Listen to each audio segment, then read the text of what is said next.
This is the Titanic of the video game world, possibly even bigger than Titanic the movie. A look at why Grand Theft Auto 4 is in such hot demand. Predicted to bring in $400 million in 1 week alone.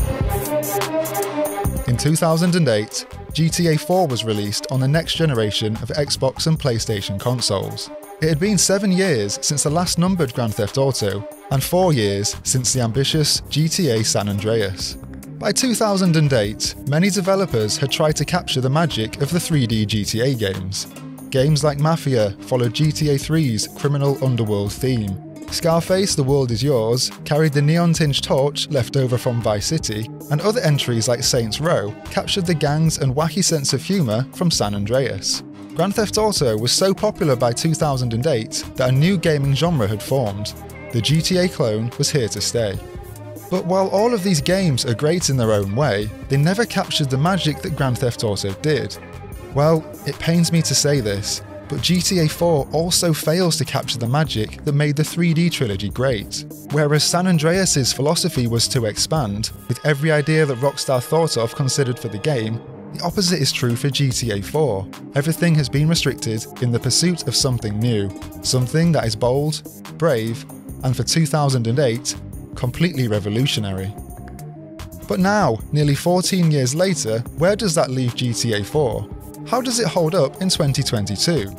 To answer this question, I'll be reviewing GTA 4 in depth, by comparing it to old and new games. And, as with all of these videos, I'll be spoiling everything in GTA 4, including major plot points and missions that if you haven't played, you really want to experience firsthand. Now that that's out of the way, let's return to Liberty City for the second time in a year and find out if GTA 4 is still great. Action takes place in the fictional Liberty City. On, let's get out of here! LCPD! Freeze, motherfucker! Designers paid attention to detail. It really feels like the world has come alive. You're an asshole, Nickabili! I'm talking about a franchise that generates more excitement Get on the floor! Now! Go, go, go! than almost anything else out there. Not just in our industry, but in all of entertainment.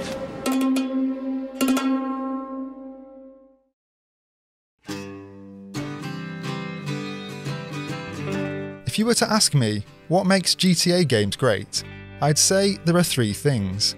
1. Variety in the main missions that focus on fun, like chasing down people in a golf buggy or stealing a military jet and having dogfights.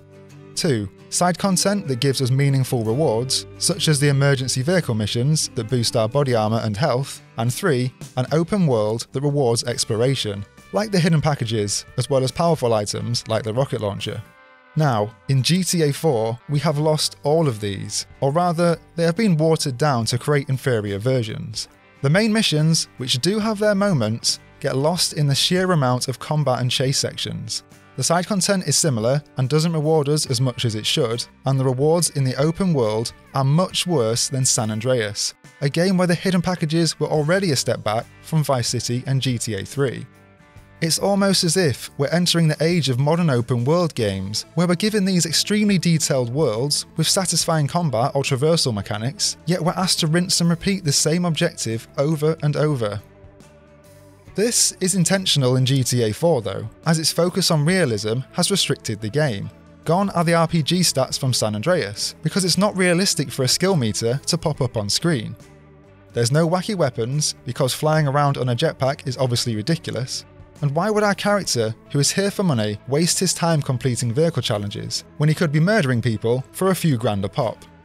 It's completely understandable why these changes were made, as they definitely do not fit in with GTA 4's serious tone. And in some instances, these old mechanics just wouldn't work here. Liberty City is extremely dense, so flying around in a plane would be frustrating, as we'd constantly clip our wings on the sides of skyscrapers.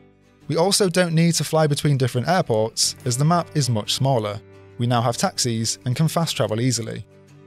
So, I am perfectly fine with this. This all makes sense. But if you are going to remove major parts of the game, you have to replace them with something new. And unfortunately, that doesn't happen enough in GTA 4. The side content has taken the biggest hit, not necessarily in terms of scale, but definitely in terms of variety. First off, the emergency vehicle missions have gone. which, after playing GTA 3, Vice City and San Andreas back to back, I am very grateful for. Thank you Rockstar for not making me put out fires or deliver patients for a 4th time in a row. In place of the emergency vehicle missions, we have most wanted criminals and local crimes. These are actually very good.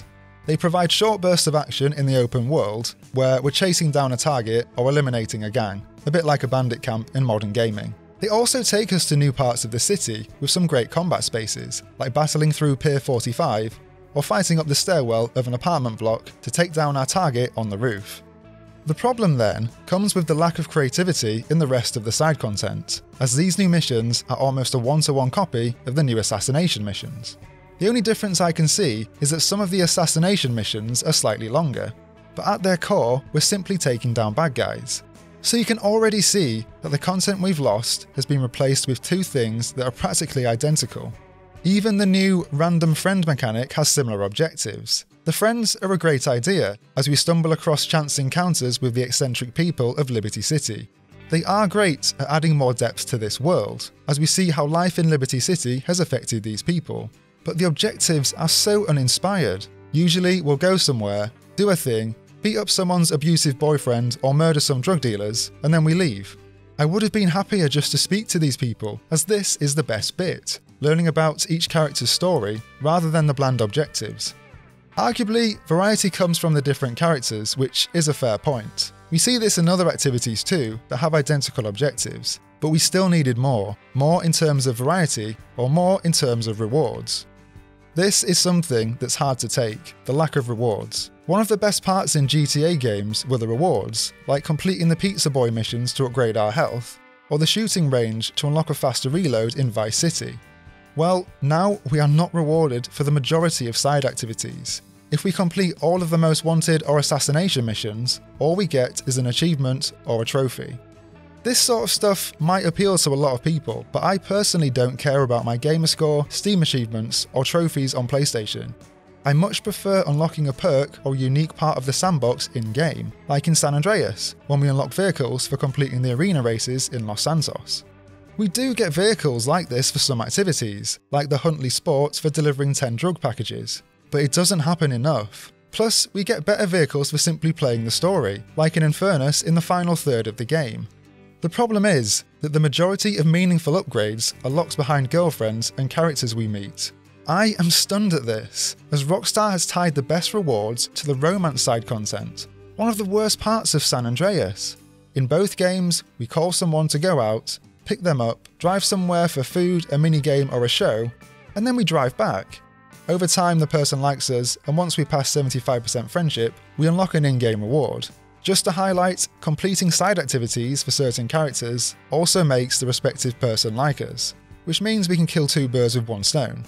But the sheer amount of people to hang out with is just too much. It honestly felt like I was spinning plates, trying to keep everyone happy, constantly getting called by someone to go out bowling or drinking, then feeling guilty every time I said no, further reinforced by a big thumbs down on the screen.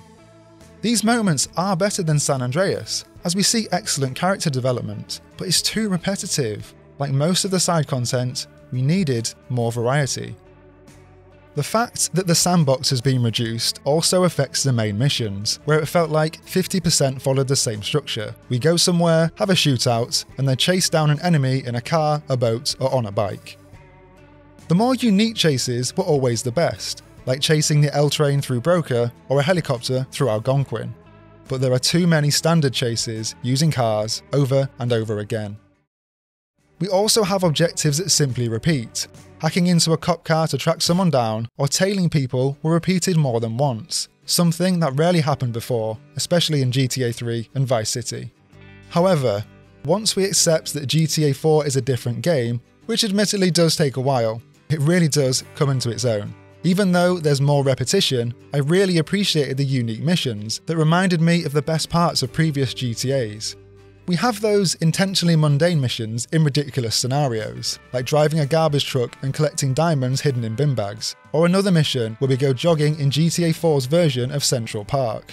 What's great about the unique missions is the focus on realism, and I'd say these are some of the most immersive missions in a sandbox game to date. For example, when we're asked to go to an adult video store to intimidate some competition, we enter the shop seamlessly, head down into the basement, and manually hold our target hostage.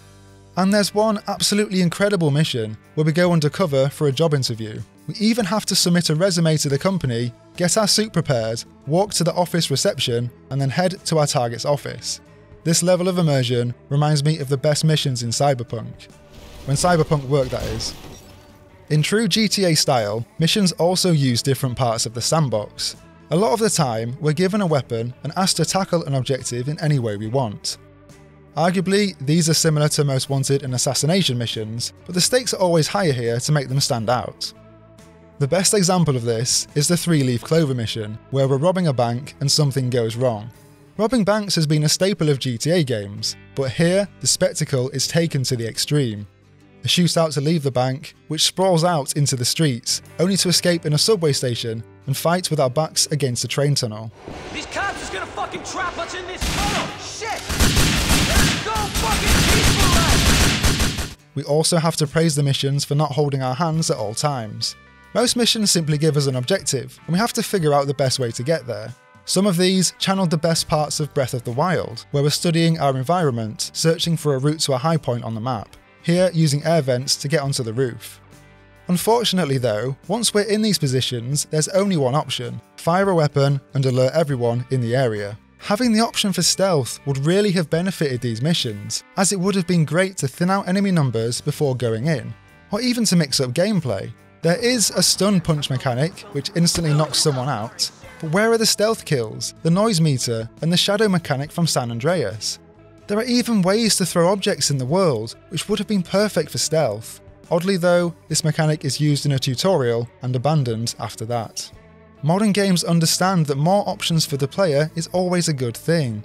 Even Elden Ring is introducing stealth to the Dark Souls formula for the first time, using their work from Sekiro rather than scrapping it completely like Rockstar has.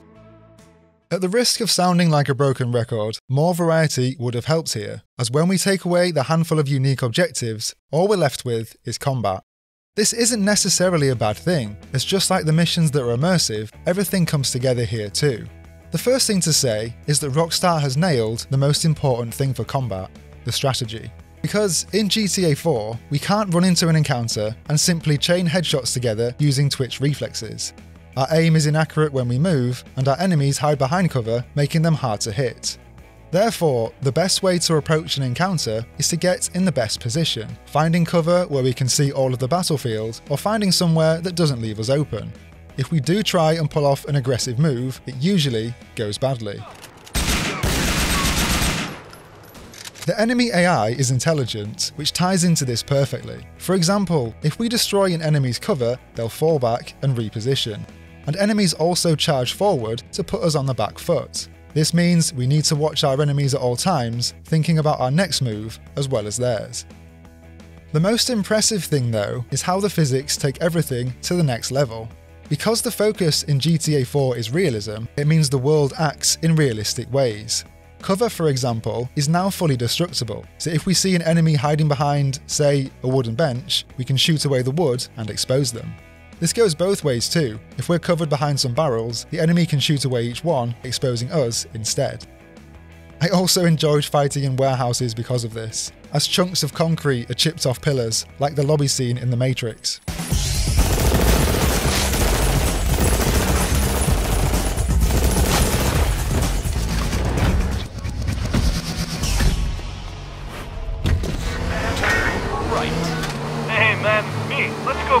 The physics also create a surprising amount of depth to each encounter, as we can now take down enemies in different ways. Shoot an enemy's hand and they'll drop their weapon, shoot someone's arm and they'll spin out of cover, shoot someone who's running away and they'll fall over. Then if we're in a car, we can quickly run them over. If an enemy is trying to escape up a ladder, we can knock them off, or we can shoot someone who's running down the stairs and they'll fall over and die. I also thought the grenade physics were incredible. The explosion physics and the way we can slide grenades along the floor never got old. I could go on, but basically, these physics make it feel like anything could happen. Kids don't know how lucky you are. But back when I was your age, I was trying to think why I prefer the combat in GTA 4 over other cover shooters. And I think the biggest reason for this is because our health doesn't recharge. But there is a missed opportunity here, as we still have too many health packs and body armor pickups. I know that it's hard for a AAA game to get the balance between accessibility and difficulty right, as on one hand, you don't want to push away casual players with punishing encounters, but on the other hand, you don't want to make it too easy so that hardcore players aren't engaged. Early on, I agree that Rockstar got this right by having a health pack in every mission. Because we have a brand new control scheme in GTA 4, these health packs act as training wheels as we familiarise ourselves with the game. But then there's no scaling after this point, we still have 3 health pickups and body armour. I think restricting this in the late game would have benefited combat by pushing us into what makes this system great: the strategy, the skill, and managing our health. Because once you take away the difficulty, and as our skill increases throughout the game, there is no need to play strategically, and the combat wears thin. To show what I mean, I want to play a clip from a documentary about the development of Halo 3. Halo 3 came out a year before GTA 4, by the way. I would say Halo 3 is more of an offense game. It's all about getting in the action. You gain yourself more cover, you gain yourself a nice weapon, and that sort of starts tipping the scales in your favor. Every mission has its own feeling, and you don't just get that sense of, oh, I'm going from room to room and just killing more guys. Oh, I'm going from room to room and just killing more guys. This is the biggest problem in GTA 4. Because there's a lack of weapons and a lack of enemy types, everything gets repetitive. It is okay to have a lack of weapons or a lack of enemies, but it is not okay to have both. We do have great combat spaces that help here, like a museum where actual dinosaur bones are blown off and litter the arena, but more enemy arrangements or new mechanics would have helped. Something like taking enemies hostage to push forwards. Both Gears of War 2 and Saints Row 2 use this mechanic. Maybe this was outside the scope of the project, as Rockstar has developed everything from the ground up here, which I imagine took a lot of development time. The control scheme, for one, has been massively upgraded since the original games. The way we aim, for example, is now much better. We can also aim like before, but we can also move our reticle to target different body parts, like we can in something like Crackdown. Arguably, this makes combat too easy, as we can essentially snap onto someone and flick up to instantly target their head, but I always found playing this way ruined the game. The best way to play was using free aim, where we hold down the left trigger halfway and move our reticle manually. Oh, and we now fire our weapon with the right trigger, rather than holding down circle or B. I cannot stress how important this is, as all modern shooters use this control scheme. I think this is the only reason that I would rather play the definitive edition of the original games, as the old controls are seriously outdated. Although you can get GTA 4 controls with mods on PC, which does help. The new cover mechanic also takes inspiration from shooters at the time. Now we can actually cover behind objects, rather than crouching behind a ledge or hugging the wall like in San Andreas. There are definitely negatives here, as we're still missing a few modern touches. We still don't have a weapon wheel, which did exist by 2008 by the way. Rockstar has improved the way we swap weapons, as we can hold down a button and swap to a certain weapon on the D-pad, but not every weapon is included here, so when we need to equip something like the rocket launcher, we do have to cycle through every weapon manually, just like before. And because everything needs to be realistic, there's a slight delay, where Nico puts away the old weapon and then gets out the new one. It's very clunky.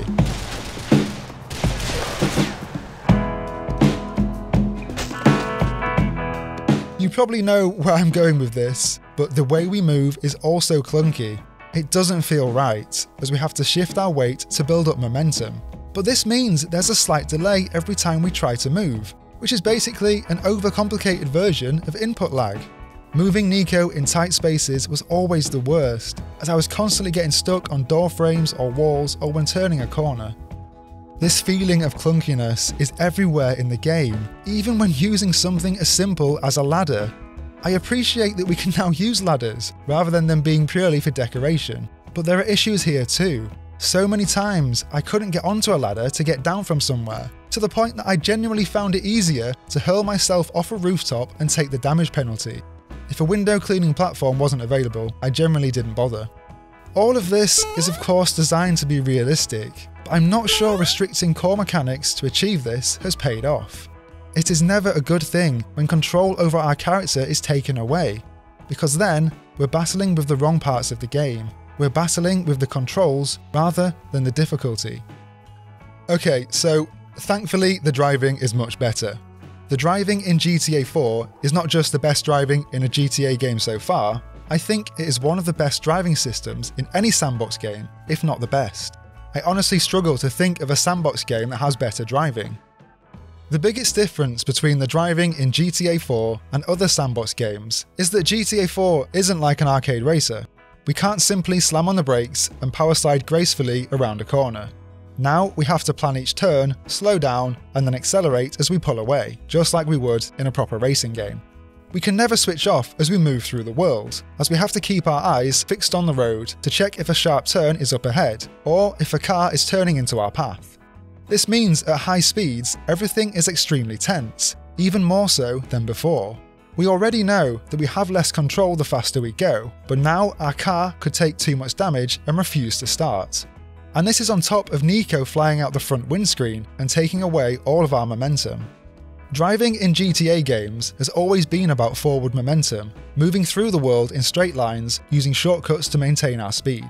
But these new driving mechanics add so much depth to this, where driving at high speeds has risks as well as rewards.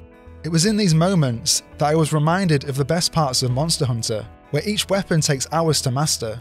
Well, it's exactly the same here, where we only feel comfortable with the driving after 10 hours. After this point, we keep increasing our skill, and with it comes that unrivaled sense of satisfaction that makes Monster Hunter great. Every time we do a sick power slide or weave through the tightest of gaps, we know we've earned it. There is one part of the driving that's not as good this time though. And I struggled to put my finger on this at first, because every time I got in a car and put the radio on, something wasn't right. That pure sense of joy that came with Vice City and San Andreas was gone. The reason for this though is because the stations in GTA 4 don't complement the environment around us. In Vice City, the infectious 80s tunes paired perfectly with the neon lights of places like Ocean Beach, where driving down the seafront with power ballads was one of the best parts of the game. But this never happens in GTA 4, as the radio stations lack personality. There's no radio hosts with eccentric personalities, like Tony from Flash FM. So my friends say, Tony, do you remember the 70s and 80s? And I say, I certainly don't remember anything since then. Or Mary Beth from K-Rose. I'm Mary Beth Maybell, and you're on K-Rose. And there's less classic tunes, those songs that are so timeless they still sound great today. The fact that GTA 4 is set in 2008 also plays a part, as the music is less nostalgic for us. But still, I never had that same emotional connection I did with other GTAs. I did laugh as much though. The spoof adverts and joke news reports are still top tier. I'm Jenny Acorn, please lose. Can TV get any lower? A new Me TV show is pushing the limits as they go on the hunt for the world's sexiest terrorist. An update on the alcoholic airline incident. The airsoft pilot who shouted things like kamikaze and look no hands as he was coming into land at Francis International Airport has issued an official apology to passengers. I was trying to...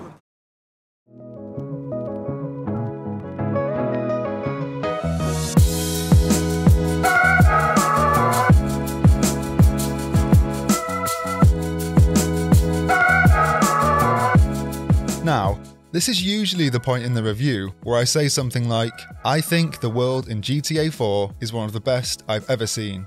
And while I am going to stop saying that, let's just say GTA 4 is more impressive than GTA 3 and San Andreas. Which doesn't quite sound as good, does it? But hopefully you see where I'm coming from. There are so many reasons why this open world is great. The detail, the realism, the density, and the scale. But first, let's start with the visual variety.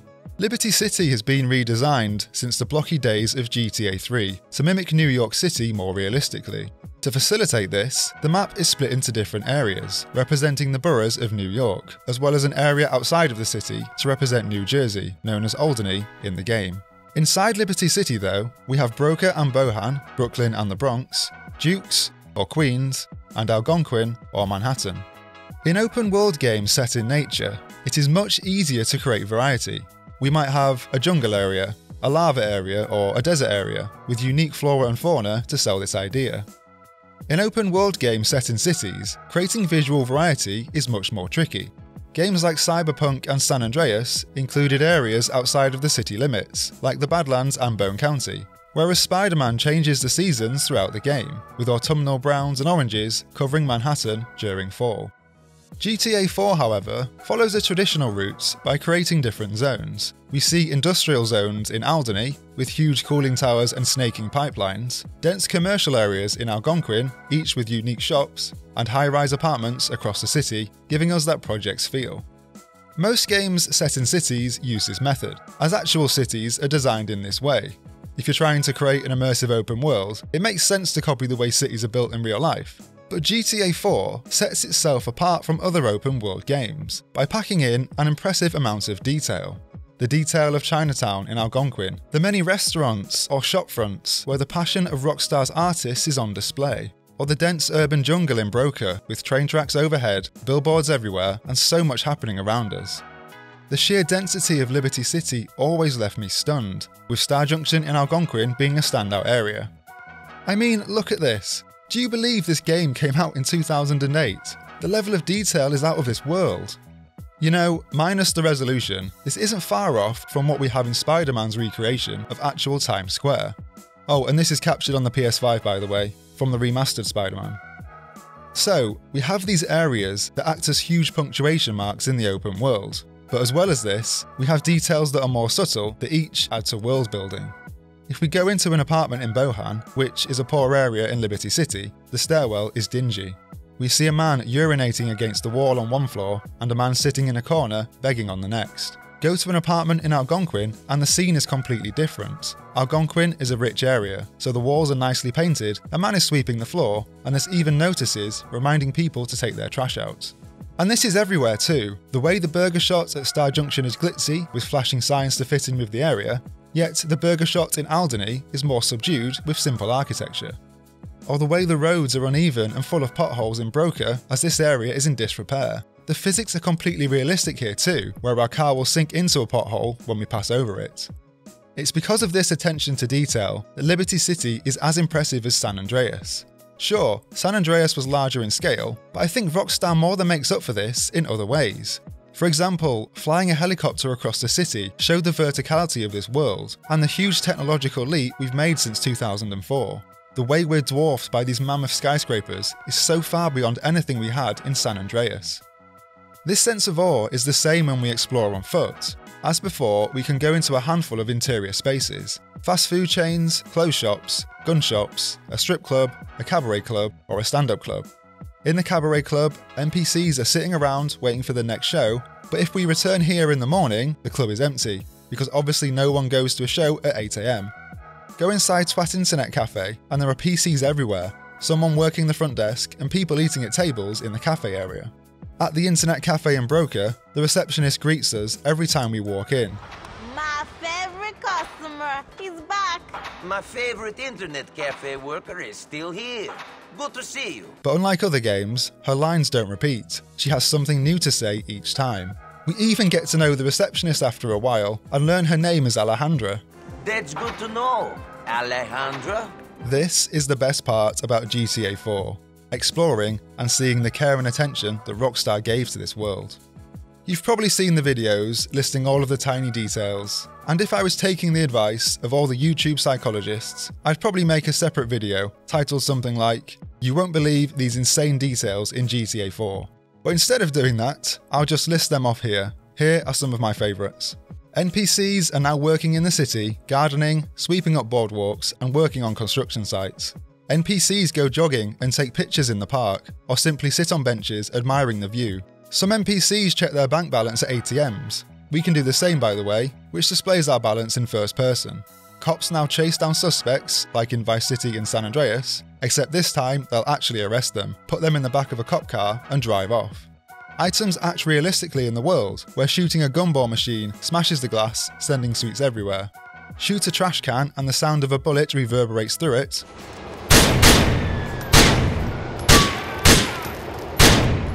Shoot a water barrel and water pours out of the bullet hole. This applies to cars too, with realistic crumple zones. Or the way cop car lights get damage, which then affects the siren. We can also watch TV shows that are fully animated and have different episodes. This is a natural extension of the radio stations and works extremely well, once you get over the existential crisis of watching TV on a TV, that is. There are toilets in the game where we can go inside any cubicle. When we pass the mirror here, we see our reflection, and sometimes Nico will check his hair if we stop for long enough. Some cars are old, so their paint is rusted and their exhaust sputters at random. The furnishings inside the car are also ripped, which we can see here. If a car is on fire and it's raining, the fire is extinguished. There's a toll bridge in the game where we have to stop and pay to raise the barrier, drive straight through and we get a wanted level, or go through for free if we're in a cop car. And the public transport system is a subway with different lines and unique stations, just like in New York. And I mean, Rockstar even checked through census data to make sure there was proper representation in the game. I could nitpick and say that the realism can break, but none of these minor details take away from the rest of the game. There were simply no other games from this time that had this much detail. Maybe Far Cry 2, with its realistic fire and the way enemies react when you shoot them, but it wasn't on the same scale that GTA 4 was. I even jumped back into Saints Row 2 to check what other open world games were doing at the time, and I was honestly shocked at the difference. The interiors in Saints Row lacked detail, and the open world is empty and stilted. Saints Row 2 felt like a product of the time, whereas GTA 4 felt timeless. Now, my next point is to do with the collectibles in GTA 4, because we have also lost one of the best parts about classic GTA, the hidden packages. We saw a shift away from this in San Andreas, where we were only rewarded for finding all of the collectibles in an area, rather than for every 10 like in Vice City and GTA 3. Well, in GTA 4, this system has been completely scrapped, as all we get for finding the collectibles in Liberty City is an achievement. To be fair, Rockstar has improved this system since San Andreas, as rather than having different collectibles in different areas, we now have one to find, and instead of there being 100, there are now 200. This still isn't enough though. I said before that Breath of the Wild understands this, as there are 900 Korok seeds to find across Hyrule, and we only need to find half of them to max out our inventory space. But this issue was fixed well before Breath of the Wild, in Crackdown, a year before GTA 4. Where there are hidden orbs scattered across the city. There are 500 agility orbs and 300 mystery orbs, so every time we go to a new area in Crackdown, we are always rewarded for exploring. This doesn't happen in GTA 4. The problem goes much deeper than this though, as the hidden packages are now pigeons. The first problem is that the pigeons are hard to find. They are small in size and don't stand out, but they're also hiding in realistic positions, like perched on a roof rather than being out in the open like a hidden package. There is a slight orange glow to make them more visible, and when we get close enough, we can hear them coo. But I always found this wasn't generous enough, as we have to be right next to them to hear this.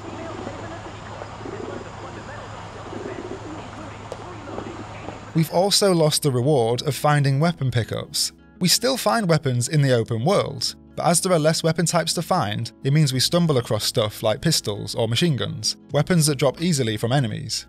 This issue is compounded as we don't lose our weapons when we die, which is absolute madness, because towards the end of the game, we have so much ammo simply from taking down enemies in the main missions that these rewards are ineffective. The only way we lose our weapons is if we get busted, but this never happens, as we can now escape being busted far too easily. I only got busted one time in GTA 4, and this was towards the end of the game, just to test how it worked. It was too frustrating in GTA 3 and Vice City, when cops instantly bust us when they get a direct line of sight, but this new system has gone too far the other way. The best reward I found during my playthrough was exploring Happiness Island, where we found a unique sweater, but that was it, over 35 hours of play. Because of this, combined with the lack of rewards from the side content, we have one of the most unrewarding GTA games to date. Okay, so I have saved the best till last, as the narrative is beyond anything we've had from Rockstar before GTA 4, and honestly, one of my favourites in gaming in a long time. So let's finish off this review by talking about just that. One of them lives here. Why are you telling me this now? Do you always get sentimental after you kill people? You kept asking. Previously, the narratives in the 3D GTA games were inspired by film and TV. GTA 3 was based on mafioso dramas like Goodfellas and The Godfather, Vice City was influenced by Miami Vice and Scarface, and the setup of San Andreas was based on films like Boys in the Hood and Menace to Society. And while GTA 4 is similar to Russian gangster films and Behind Enemy Lines, Rockstar tells their own story here. This tale about the American dream that works for some, but not for all. The focus of the story then isn't on our main character Niko Bellic. Yes, we have a revenge plot where Niko is tracking down someone who double-crossed him, but the main focus is on Liberty City. It's a more serious tone overall, as we examine the ugly side of the modern world. We see people addicted to drugs, homeless people on the street, and generally people scraping by just to survive. We meet people throughout the game whose picture of the American dream hasn't quite lived up to expectations, like Hassan, an illegal immigrant who came to Liberty City with Niko. Hassan doesn't have a visa, so he's forced to make money selling handbags on street corners. Or Dwayne, a man recently released from prison who's struggling with life on the outside. This theme is present at all times due to the atmosphere Rockstar creates. Visually, everything is grey, washed out and grimy. Go down an alleyway and we'll see people huddling around a fire, or we might find a mattress tucked away at a dead end. What's really clever is that we're shown that people with power are also struggling. Mafia dons like Pegorino and Russian gangsters like Mikhail are financially well off, but they've sacrificed their relationships to get where they are, often paranoid about the people around them.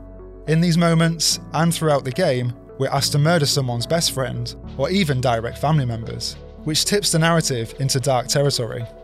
We also have to praise the writing in GTA 4, which since the wacky days of San Andreas has seriously grown up. So many times a line of dialogue would leave me stunned, with a slew of heavy topics discussed throughout the game, like the trials and tribulations we all go through, and how we take baggage with us along the way. There's no such thing as a new beginning, Roman. But every day we live, we pick up new baggage. Baggage that we must carry with us for the rest of our lives. The story of Jerry McCreary was a highlight of this. A man who returned to his homeland in Ireland to find something missing in his life, but ultimately came back empty-handed. Now he's washed up and a drug addict. The world has a strange way of knocking that out of you pretty quick, eh? Life knocks most things out of you pretty quick. These overarching themes make GTA 4 stand out compared to previous games, but really, it's the characters that make the game special. Everyone here is complex and completely human. Niko, for example, is one of the best protagonists in gaming history, and not far behind Arthur Morgan in Red Dead Redemption 2. And I think this is because of how subtle Rockstar were in their approach to developing him. Come in, come in. Beer? No, thank you. Oh, I agree. Let's have whiskey instead. Niko was a soldier in the Yugoslavian war, and saw atrocities that changed him forever, which is one of the reasons we murder hundreds of people throughout the game. But while this backstory helps our actions make sense in the world, we also see Niko reflect on his past in a heartbreaking scene. When the war came, I did bad things. And after the war, I thought nothing of doing bad things. I killed people, smuggled people, sold people. And you don't worry about your soul? After you walk into a village and you see 50 children all sitting neatly in a row against the church wall, each with their throats cut and their hands chopped off, you realize that the creature that could do this doesn't have a soul. And like most people in the game, Niko has more on top of this. We're often shown that Niko is a cold-blooded killer in one scene, only to be shown he's warm and generous in the next. We see this brighter side of him when we're with Niko's cousin Roman, as well as Kate, a love interest in the second half of the game. The little look Niko gives Kate the first time they meet shows us instantly how he is feeling. It's so clever, and a great example of the show don't tell rule that's used in filmmaking. So we have these details on the surface that help pad out his character, but we also have traits that are incredibly subtle. For example, we're shown that Niko doesn't like drugs. Whenever someone is taking drugs or is high in the room, he always grimaces and looks away. He also refuses to drink while he's on the job, only accepting a drink when he's asked several times, after which it would be rude to say no. This idea came to fruition towards the very end of the game. At this point, we have just got our revenge on the person who crossed us. After this, Niko goes straight to a bar and orders a drink. This is an extremely subtle way of showing us how our character is feeling, and how he has been affected by actions in the game. He spent the entire game refusing alcohol, but then after he confronts his past, he goes straight to the bar and starts drinking. It is absolutely genius. Thankfully, some of the wacky humour we had in Vice City and San Andreas has found its way into GTA 4, which serves as a nice palate cleanser to the heavy subject matter. Brucey was the best here, a macho weightlifter injecting himself with bull testosterone, or a scene when Nico and Roman are taken hostage in Mikhail's basement, where everybody has to be quiet as his wife is upstairs watching TV. A lot of the cutscenes are much slower paced than before, which, like in San Andreas, makes all of the twists and turns more impactful. Like when Michelle, our girlfriend at the start of the game, double crosses us out of nowhere. Rockstar does a great job of keeping this twist a secret, while at the same time making it obvious in hindsight. The way Michelle is always asking about Nico's work is a way of them getting to know each other, but in reality, it's because she's working for the government and spying on Nico. A lot of the time, we're responsible for key moments in the story, as GTA 4 uses RPG choices to make our actions matter. This involves choosing to execute someone or let them live, in an attempt to make the story non-linear. Now, the problem is that this mechanic isn't taken far enough. As we're often working for someone who has paid us to kill one of their enemies, the right thing to do is to execute them. I mean, you're not going to turn around in your day job and say you're not going to do what your boss tells you. But the issue is much worse than this, because there is usually a good choice. A choice Rockstar wants us to make. When we finally track down Darko Breivik, the person who betrayed Nico many years ago, the right thing to do is to let him live. Rockstar even asks us to empathise with Darko, as he's washed up and a junkie. Plus, Roman encourages us to walk away. If we let Darko live, Bernie even calls us and congratulates us on doing the right thing. We were the bigger man, and we walked away. I realised just how flawed this system was shortly after this point, when we decide which path to take for the final mission. We can either assassinate Dimitri, who has acted as the main villain throughout the game, or accept money from the Mafia Don Pegorino and then work with Dimitri. What's good here is that our choice gives us different missions to finish the game. When assassinating Dimitri, we assault the cargo ship we were smuggled into Liberty City on, which is a great way to bookend the entire narrative. However, things get a bit muddled after this point, when the very final missions are similar, both where we fight through a building and have a chase on the riverfront. They are slightly different, but not enough to warrant another playthrough, like in Cyberpunk, where each ending is different with unique missions and plot points. But unfortunately, there is a right and wrong choice here. If we choose not to assassinate Dimitri, he turns up at Nico's family wedding and murders Roman, a character we have spent the entire game getting to know. The other ending isn't a good choice either, as Pegorino turns up and murders Kate. I spent a lot of time getting to know Kate, and I was genuinely happy when she got together with Nico. But the difference between losing a family member and someone you have just started to see are not comparable. We're also made to feel more guilty when Roman dies, as his now widow Mallory calls Nico to reveal she was pregnant and how Roman's unborn son will grow up without a father. Yep, it's pretty brutal. There is one choice that is genuinely tough, and I wish this level of detail was used elsewhere. The choice between killing Dwayne or Playboy X was difficult, because they both have advantages. Playboy X has a more promising future than Dwayne, but we empathise more with Dwayne and watch him and Nico become friends. But if you chose to save Playboy X, you'll know this is the wrong choice. After killing Dwayne, Playboy calls to say we're heartless and he never wants to speak to us again. Whereas if we save Dwayne, we'll knock him as a friend and can call him for backup in combat. Unfortunately though, I never got to use this as I made the wrong choice.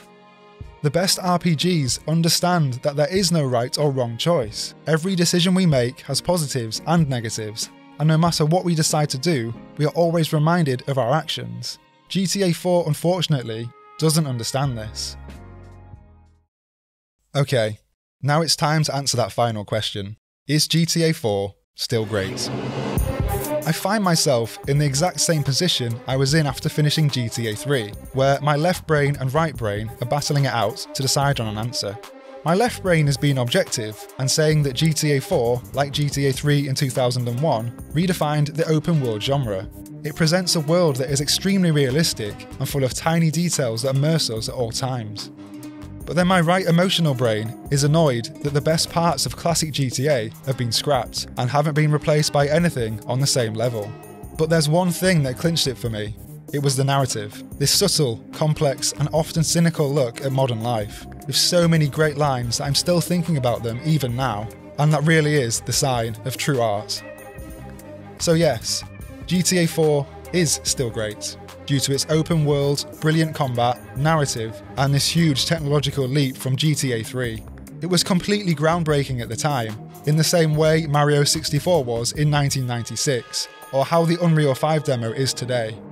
To sum it up, I think GTA 4 is like a concept album by our favourite band. Something that on first listen is unlike anything we've heard before, where all of the things we love about the band are gone. But over time, after we dig deeper, we completely understand what the band was going for, and we accept this new entry for the masterpiece it is.